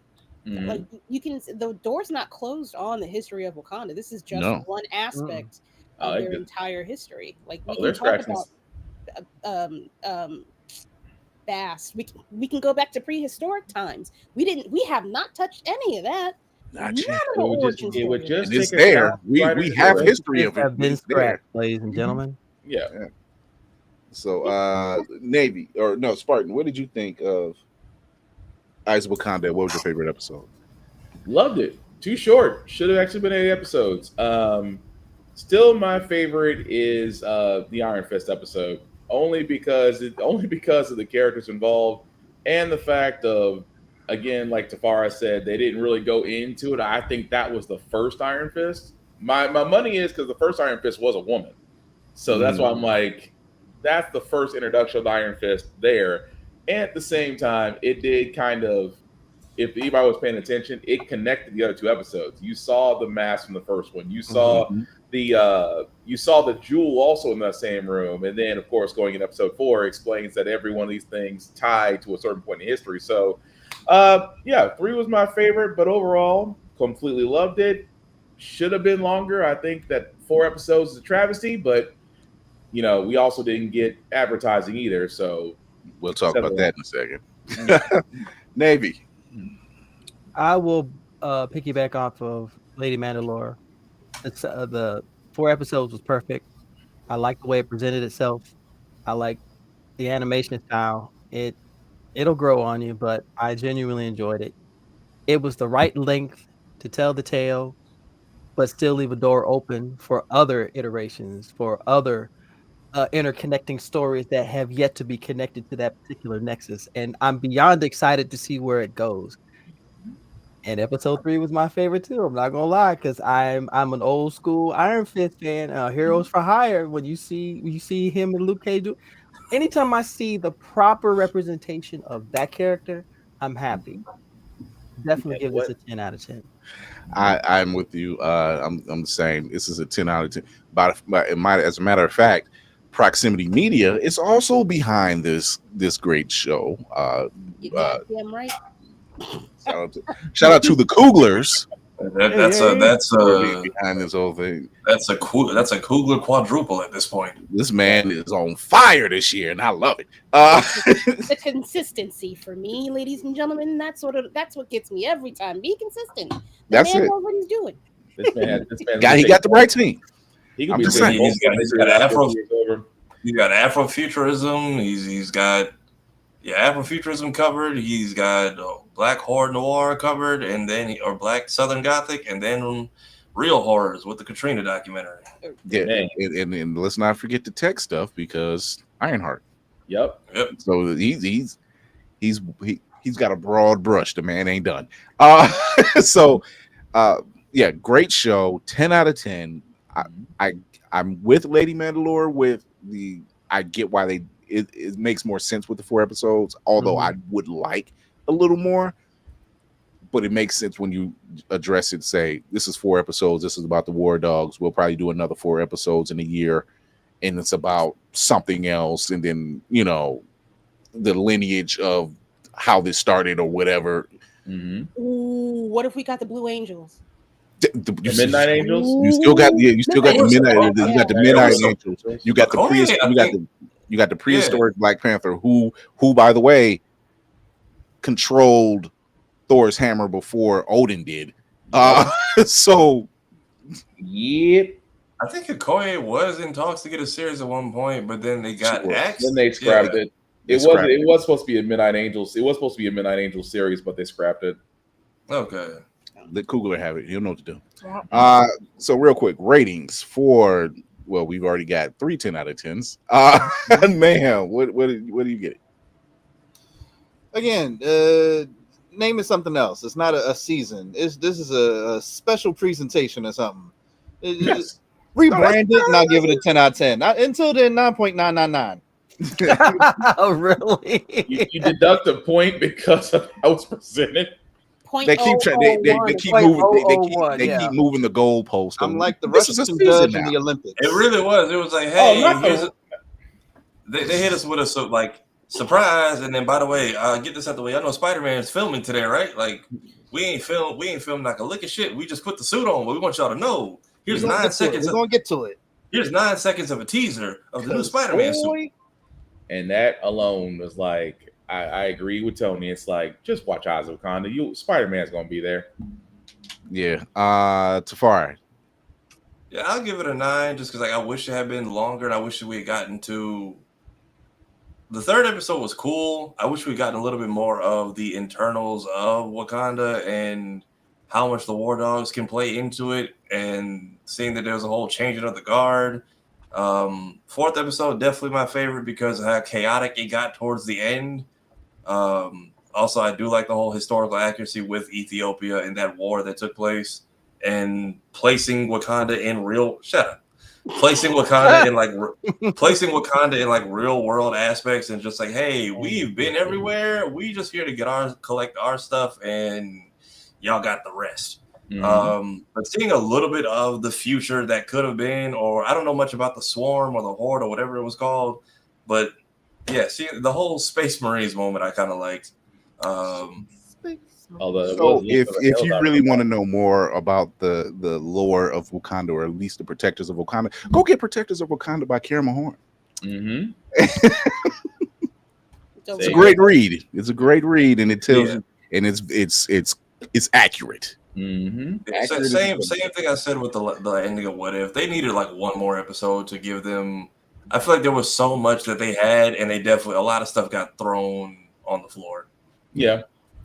So here's the thing that we've been noticing lately. Fantastic Four, First Steps has underperformed according to studios standards, right? Eyes of Wakanda, Ironheart, hardly any push or publicity. Eyes of Wakanda had no push until like the week of, I believe. Ironheart was like maybe 2 weeks prior or something to that effect, and I'm being generous. But why do you think one, that some of the Marvel projects underperformed, and I know what Lady Mandalore is going to say because I agree with her. But the projects we've seen this year aren't shit. They haven't been. It's not, in my opinion, it's not superhero fatigue. Okay. That's far from the park. Course, we've been getting superhero movies long before this. It's not fatigue like in that sense. I think ever since what came out first, Captain America or Falcon and Winter Soldier, which was not a bad show. I think Secret Invasion was after that. Yeah, I think since Secret Invasion, and then there's this. Love and Thunder. Love and Thunder is another one. That's because there's this. I keep seeing people want to measure it up to Endgame, and I'm like, do you not understand how storytelling works? You get to this peak, and then you start over. You have to start over. Not every project is going to be praised. I get it. Like, Thor: The Dark World was not the strongest of the Thor films, and now Love and Thunder is the weakest of those four. Thor: The Dark World should have been an example of you should have done more gun writing on lesser known villains and bringing them to the forefront, because the Dark Elves, unless you are a fan of Thor and you've read Unworthy Thor and you've read when he was the king, when he was literally the king of Valhalla, unless you've read those, you're not going to know the Dark Elves. Yeah, but I agree, Bama. He said they wrote themselves in corner, and I believe Kevin Feige has even said this. James Gunn has said several things. He's like, yeah, there's certain projects that they have that they didn't have finished scripts. But there were warning signs. There were warning signs before. There were warning signs for Age of Ultron. I'll even go so far as before that. There were warning signs, and it's like don't go to the cabin. The killer is waiting for you as you're literally on the interstate heading to the cabin. Every sign is saying, don't go to the cabin, and you still go to the cabin and are surprised when the killer is right there to kill you. You ignored every warning on the way up, and you hoped that your brand would carry you. Unfortunately, it did not. And I think the other issue is you stopped having people in the same room. And reading the fucking comics. Because you cannot do A, B, and C. You can't get to A through D without B and C. James Gunn has said it on record where he said when he was writing Guardians of the Galaxy, he didn't want the Guardians appearing in other projects. And it wasn't that, it was like you're going to mess up a lot of stuff because okay, yeah, it worked when they had Thor and they show up in Love and Thunder, but they're only in there for like 5 minutes. Yep. Yeah. You know, and so it made sense because he was with them when we last seen them. That's fine. But to have them in every iteration of a Marvel project would not have worked because it's too much. You're dumping too much. He's like, I have a story I'm trying to tell. I have a beginning, middle, and end, and I need to tell it. You know, yes, we can use them over here. Yes, you can use them over here, but I don't need them popping up every. And then your continuity went out the window. Yeah, man, what do you think? Why do you think some of these projects underperformed? We know why Love and Thunder underperformed, but Fantastic Four, Thunderbolts, which once again, both films, great films, but before I get to like why they underperformed, I just wanted to touch on like the marketing, and I'm guessing like this is their last year before they're supposed to scale back, right? So like, yeah, we've gotten how many shows and movies this year, and it felt like there's a weird anxious energy around certain projects of like forcing it into promotion, and then other projects they're like, well, no one's actually going to come out and really invest in this, so we're not going to spend our time. Those being Ironheart and Eyes of Wakanda, they're just like, the week of will be like, yay, remember this Ryan Coogler guy? He did this. He's attached, kind of. Yep, him. And why that does bring in the viewers. That shouldn't be why that brings in the viewers. Right. But like, this is, I say, the weird marketing energy started, as I can recall, with Thunderbolts, because when that asterisk first popped up, everyone was just like, oh, that's weird.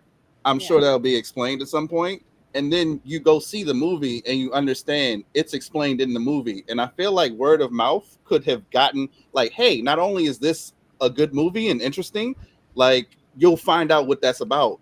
Monday morning, they blew the plot. Like they couldn't wait to open them out. Avengers to try and drive people to the theater.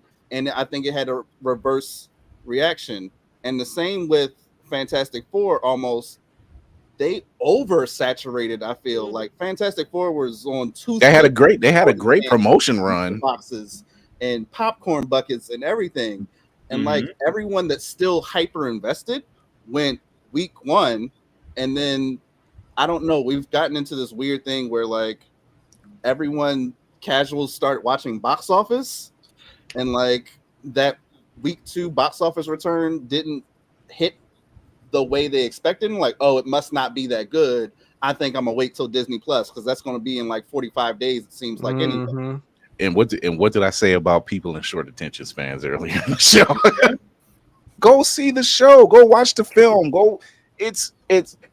But when we talk about shows like the marketing, like shows like with Ironheart, which is a great, well-written show. What was it 6 episodes or 6? Yeah, 6 episodes, and it tells this story and this narrative, and the first thing people were jumping on about, and back to Lady Mandalore's point, you can't find it. You can find it believable to have Tony Stark building his stuff in the cave, but you find it hard to find this young black girl who can reverse engineer it and build her own version. That part. And that's a problem for you? For white people. Mind you, this is the same show, Blerd's Eyeview, that told y'all go watch the Marvels. You won't be disappointed. And what happened? People actually watched the Marvels when it hit Disney Plus, and they all said the same thing. Oh, it's not as bad as we thought it was. When they got past bastards, we told y'all. When they got past the whole women can't sell, and you did an all-female cast. Once y'all finally dropped the red pill stuff and actually watched the movie, it's good. Is it a 10? No. But it's still worth watching. And it's definitely worth watching. Y'all definitely tried to set Nia DaCosta up before the movie even came out. Like, oh, she moved on to other projects. It's like, you're not supposed to be there for that much of the post game. She left after the job. Y'all also gave her like a TV show, a movie, and like 2 post-credit scenes. And then remember that old episode of Pokemon where Team Rocket kidnapped Brock and gave him like scraps and was like, make some food out of this, and he did it? That was basically what they did to her.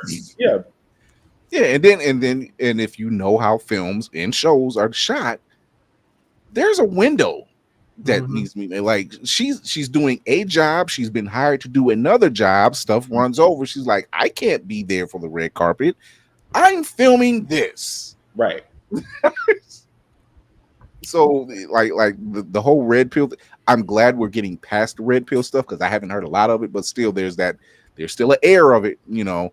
But my thing has always been the numbers. I'm like, you guys, this lets me know that people don't follow economy. Nope, the economics. I'm sorry, economics. They don't follow it because the numbers that you wanted to happen so bad, there was this little thing called COVID, and pretty much halted everything. So COVID put a stopper in everything. Yeah, COVID changed a lot of the way a lot of the things that we do that were normal before. Excellent. And that's the thing about it. When COVID happened, what happened? DC made a deal about having their movies streamed directly to their streaming service instead of movies. So what happened? People stayed home, started watching movies at home.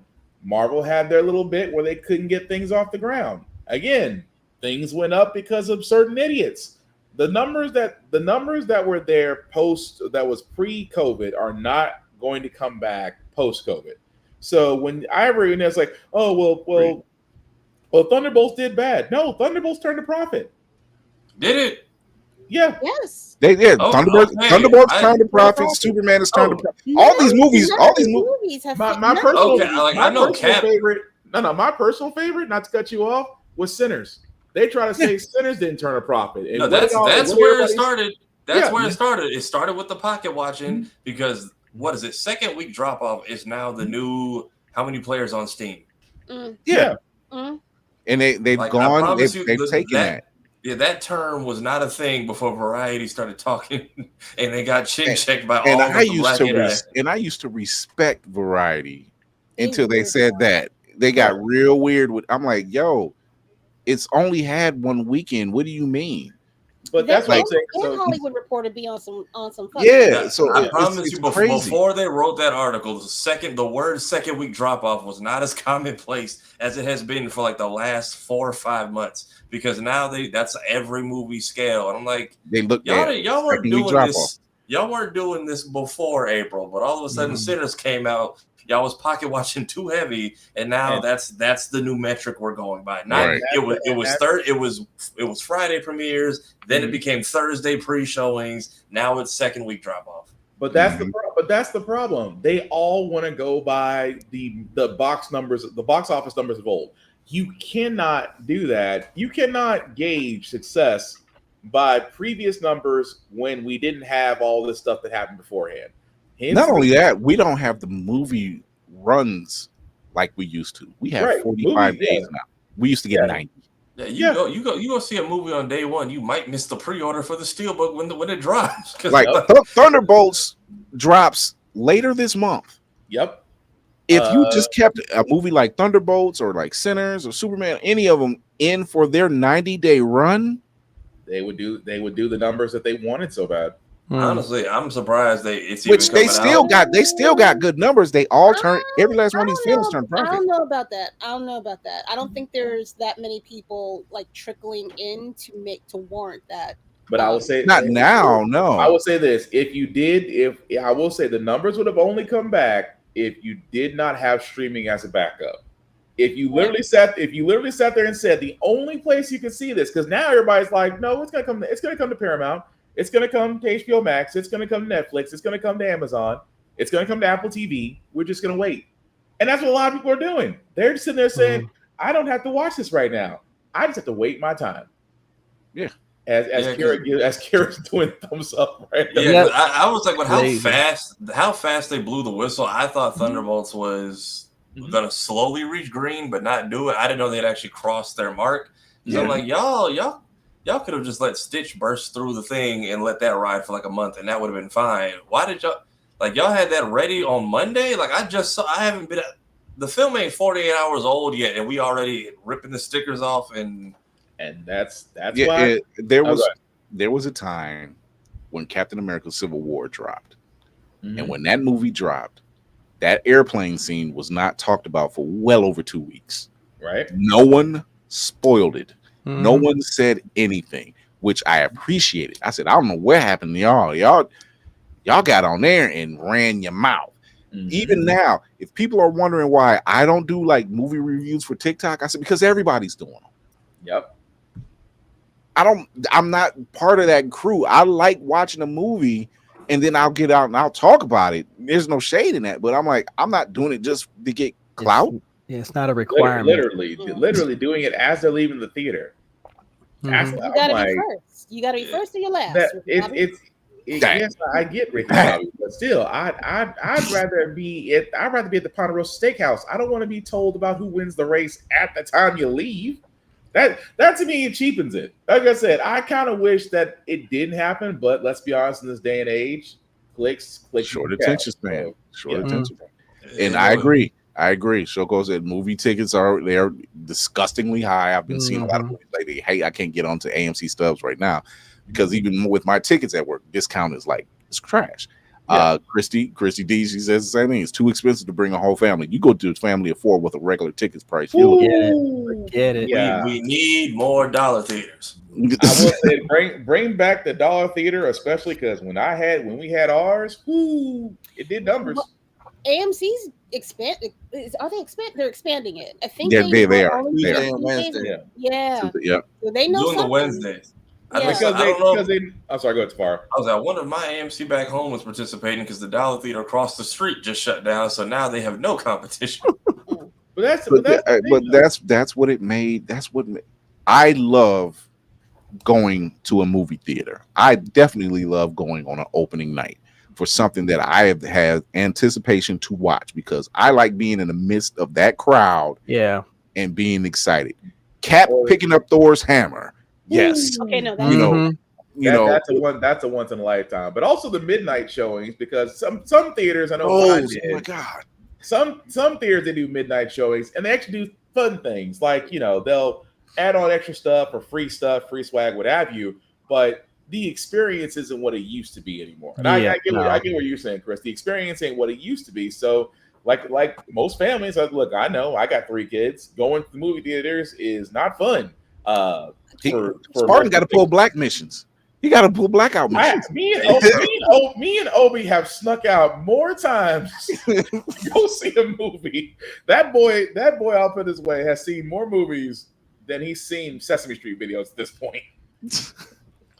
I mean, hey, some of the promotion has been blackout missions because when they finally want to let them go on tour, it's like, all right, what are you gonna do? Barbershop and anime conventions. Y'all clearly don't know what you're doing, so I'm gonna just go where my people at and tell them to watch the stuff. Yeah, and Jennifer Hudson show. She's got the tunnel and the song ready. Yeah, but that goes to show you that the age of theater going is obviously different. Yeah. We still have a few drive-in theaters, which there's still a couple of them around, which is good. I remember those. Those were fun. And like the one that's, I don't want to say nearest because they're never like nearby ever.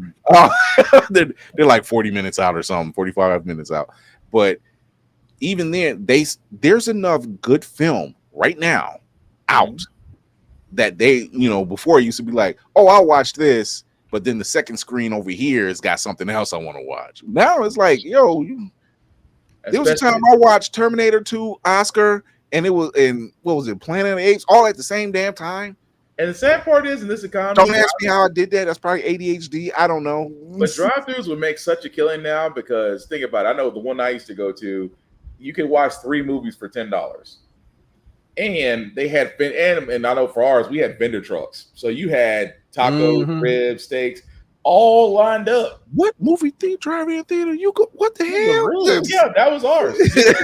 In Tennessee. We had to fry our own chicken and sneak it in. You talking about ribs and tacos? It was literally, I loved it. It was the Watertown Drive-In. Unfortunately, it did close down 5 years ago. It's an apartment lot now. But when I tell you, that was $10, 3 movies. You set your radio to whatever frequency they were playing on. Yep. Screens were freaking crystal clear. Food vendors were right there. Prices, everything right there. Get anything that you want. Nobody caused any drama. It was great. And then we had to lose it because developers. Fuck y'all. It's been a good year for movies. It's just the people who make them act like they scared to tell people if the cast is too dark. Right. Oh my god. Because Cap came out and it was like, all right, we finally dropped the shit. So Thunderbolts is on the way out. Y'all saw Bucky was in the film, right? Which still, Cap Brave New World still made a turn in his profit. It came second. It's the second best Captain America movie.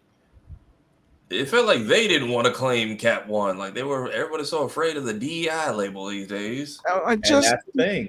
Costco ain't. You see how fast they put together Ironheart's red carpet premiere. They knew exactly who to call when they needed it, which lets me further know y'all know who to reach out to and when. Yeah, but that's crazy.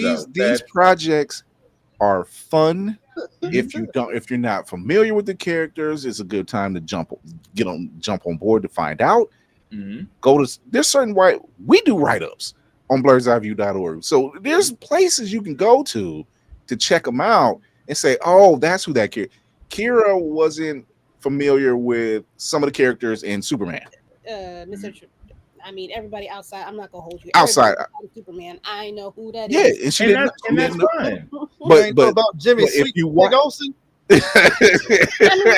I knew Jimmy the way I knew Jimmy, not Jimmy sweet Olsen out here in these streets. No. Sweet Jimmy Brown. Yeah, no. But if you see her rundown about Superman, that is how you do a review. That's how you do a rundown. She's like, I was giving it this number, but I decided to go back and watch it again because I didn't know who X, Y, and Z were. Right. Once I found out about X, Y, Z, then I went back, checked it out to get different experience. Because for a casual comic book fan, casual moviegoer, they may not know who all the Thunderbolts were. People tried to trash Black Widow. What trash Black Widow was, this was the wrong time to release it. That was something you should have released earlier. That could have been released before. That could have been released in phase 1. Yeah. And then 2, COVID. Yep. So it went straight to streaming.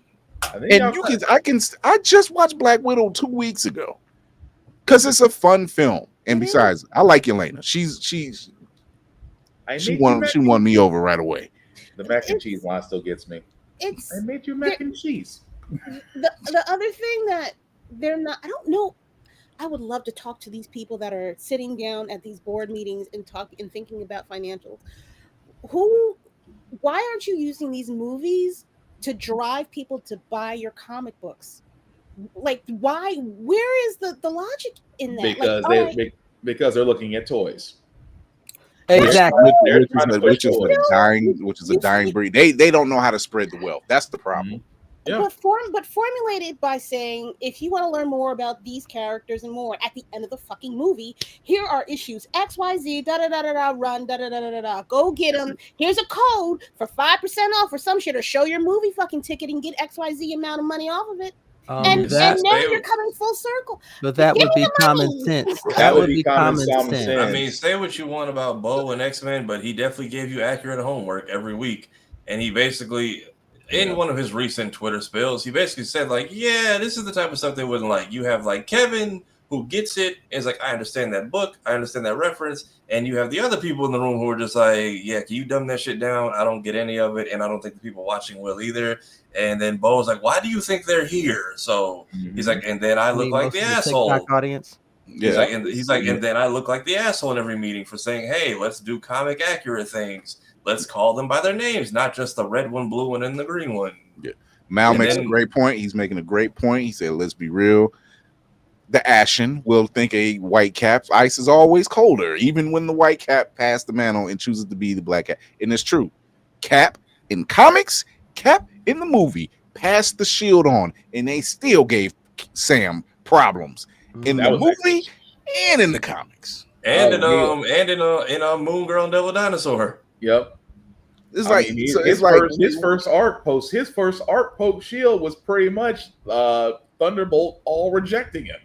Yeah. It's like you got hate the hatred that he had in the Falcon Winter Soldier. That's basically the first 10 issues. And now we're in the divorce arc. Yeah, so I think what's happening, and there are some people who are getting it. Before we wrap up, there are some people who are getting it.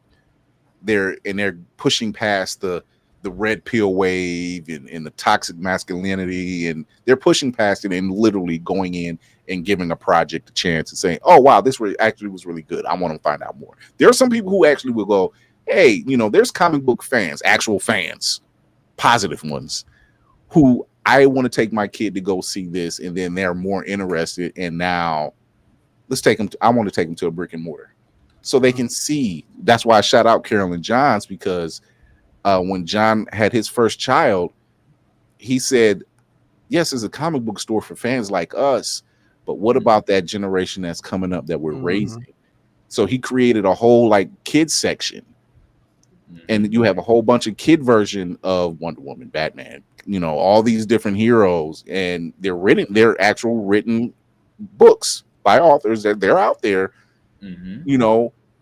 that they can sit down at the table and play with their little Legos or whatever and pick a book and read, and their dad like, hey, I'm coming in and get my pull list. Hey, little Timmy, you see something you like? Yeah, I want to get this Superman book. So you just created a whole nother fan now, and you get to pass on what made you get into comics and in that whole medium, and it's there, but it's too many people outside of us who think, oh, I know what I'm talking about. Do you though? Do you really? Do you? Because you keep saying Superman is woke, and it's like, do you even know what you're saying right now? but that's what I always hated, and I still do see it in comic book stores where you have, unfortunately, gatekeepers, and you have to check them. It's like, just because you don't like Wonder Woman, or you don't like Nubia's story, or you don't like Woman of Tomorrow, you shouldn't sit there and say it sucks. You should sit there and say, I just sit there and correct some people today, like, please don't say it sucks. Just say it's not for you. But encourage someone. Or better yet, don't say anything at all. If you don't plan on seeing it, just why are you on the post? Or better yet, just don't. How about that? Just don't. My thing has always been encouragement. Kids steer kids to think that, oh, well, I've never heard of Trinity. Okay, you never heard Wonder Woman had a daughter? Here, read this. Or, again, I did not know about Rocket and Icon. Let me give you this entire stack here. That's my thing, is like, because I know I work with kids, so it's like these kids see these superheroes and they're like, we don't know who they are. perfect time to sit there and go to a library or go to a comic book store and say, here, sit down, read this, see if you like it. I'm like, I remember my son was coming up and he was watching like old reruns of Static Shock. It's weird saying that now. But he had a friend and he was just like, yeah, I'm watching Static Shock and I'm walking past the room and I'm like, his name's Static, and I just kept walking. Like, I do that so much. I do it myself. You want to correct them so bad. It's just like, say it properly. And now we got a Static and Batman Beyond story written by somebody who grew up watching those shows. And it's Ivy Draper. I cannot wait to read that. So we're getting ready to wrap this up. Oh, so you ain't gonna ask me the question? All right, go ahead. Ask everybody else. Go ahead. I'm looking at the time. And I'm between the Spartan and the Tafari, and I'm just getting all in between here. Rev, pause. Mayhem, stop. No, I'm the commentary sandwich. Wait, go ahead, Rev. You have the sermon. Go ahead. No, I agree with everybody. I think the marketing has gotten changing. Times are changing, and they're trying to adapt, but they're doing it the wrong way. Mm-hmm. They're doing it all the wrong way. You're trying to appeal to an audience who can barely remember their own name, let alone what to wear for the day. And you're thinking this is your moneymaker? No, your moneymaker coming from people who genuinely show you that they care. Whether it's in an argument or a conversation, they're still willing to go to the theater. I love going to the theater. There's something impersonal about sitting at home and watching a movie that I can go to a theater with other people, laugh together, gasp together, make a little comments, but it's still community that's missing. And the companies are trying so hard to put something out just so they say they put it out, but they're stumbling and falling and wonder, well, what's going on? Oh, it's quite simple. You're appealing to the wrong motherfucking audience. You're trying too hard to get these people who, like I said, their attention spans are like a can of soup. It's not very long and it's not a whole lot on there. And if I'm lying, I'm dying. But well, I was gonna hold it but hey, there it is. He said it's too many here, nigga, damn level drops. So well, David, you can sign it out. Tell the people where they can find you. Well, I'm just kidding. Ladies and gentlemen, boys and girls, Blerds of all ages, good evening, good morning, good afternoon. It's I, Navy Montel, your frosted bitter Blerd corn. If you want to know what I'm up to, come to Navy Montel across everything.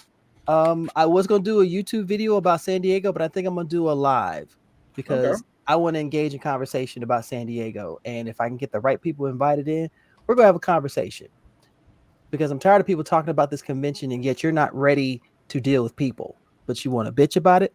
Cool. Let's have this conversation. Let's have this discourse. I want to talk about it.